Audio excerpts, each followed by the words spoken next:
بسم اللہ الرحمن الرحیم۔ فضائل اعمال۔ حضرت حمزہ کا کفن۔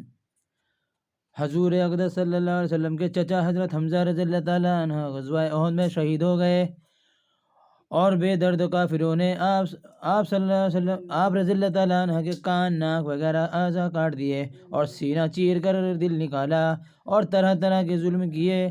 لڑائی کے ختم پر حضور اکرم صلی اللہ علیہ وسلم اور دوسرے صحابہ شہیدوں کی لاشیں تلاش فرما کر ان کی تہجیز و تکفین کا انتظام فرما رہے تھے کہ حضرت حمزہ رضی اللہ تعالیٰ عنہ کو ایک اس حالت میں دیکھا، نہایت صدمہ ہوا اور ایک چادر سے ان کو ڈھانک دیا۔ اتنے میں حضرت حمزہ کی حقیقی بہن حضرت صفیہ رضی اللہ تعالیٰ عنہ تشریف لائیں کہ اپنے بھائی کی حالت کو دیکھیں۔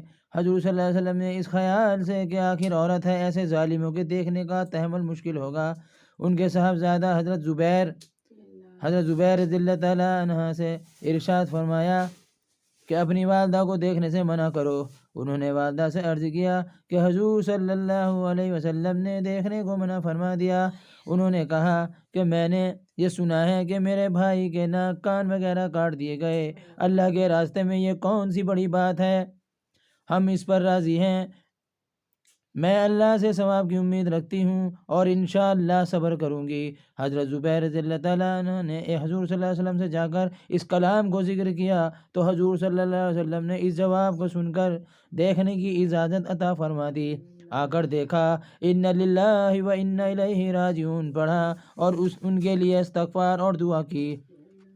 ایک روایت میں ہے کہ غزوہ احد میں جہاں لاشیں رکھی ہوئی تھیں، ایک عورت تیزی سے آ رہی تھی۔ حضور صلی اللہ علیہ وسلم نے فرمایا، دیکھو عورت کو روکو۔ حضرت زبیر کہتے ہیں، میں نے پہچان لیا کہ میری والدہ ہیں۔ میں جلدی سے روکنے کے لیے بڑھا مگر وہ قوی تھی، ایک گھونسا میرے مارا اور کہا پڑے ہٹ جا۔ میں نے کہا حضور صلی اللہ علیہ وسلم نے منع فرمایا ہے تو فوراً کھڑی ہو گئی۔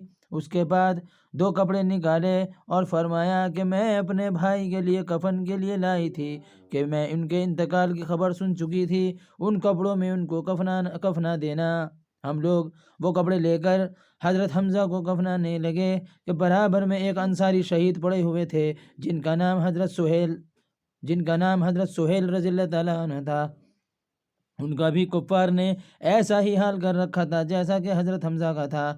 ہمیں اس بات سے شرم آئی کہ حضرت حمزہ کو 2 کپڑوں میں کفن دیا جائے اور انصاری کے پاس ایک بھی نہ ہو، اس لیے ہم نے دونوں کے لیے ایک کپڑا تجویز کر دیا، مگر ایک کپڑا ان پر بڑا تھا، دوسرا چھوٹا، تو ہم نے قرعہ ڈالا کہ قرعہ میں جو کپڑا جن کے حصے میں آ جائے گا وہ ان کے کفن میں لگایا جائے۔ قرعہ اندازی میں بڑا کپڑا حضرت سہیل کے حصے میں آیا اور چھوٹا حصہ حضرت حمزہ کے حصے میں آیا، جو ان کے قدم سے بھی کم تھا کہ اگر سر کو ڈھانکا جائے تو پاؤں کھل جاتے اور پاؤں کی طرف کیا جاتا تو سر کھل جاتا۔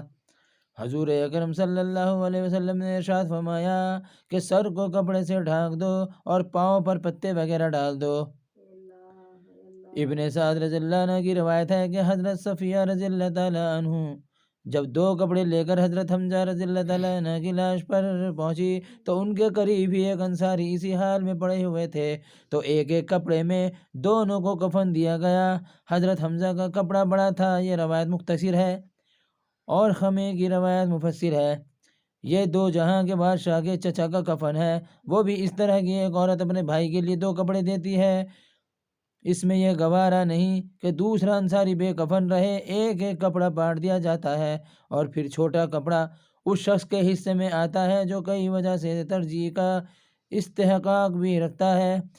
غریب پیروی اور مساوات کے دعوے دار اگر اپنے دعووں میں سچے ہیں تو ان پاک ہستیوں کا ابتدا کرے جو کہہ کر نہیں بلکہ کر کے دکھلائیں گے۔ ہم لوگوں کو اپنے لیے ان کا پیرو کہنا بھی شرم کی بات ہے۔